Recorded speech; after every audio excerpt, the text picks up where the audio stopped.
tubashishwa gutsinda amakuba ibisitaza by'isi, tukabasha kunesha tukambikwa intsinzi kandi tutarwanye na hato.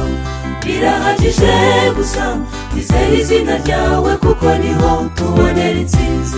Duhe imbaraga dutsinde n'ibiri imbere yacu, tubashishwa gutsinda amakuba ibisitaza by'isi, tukabasha kunesha tukambikwa intsinzi kandi tutarwanye.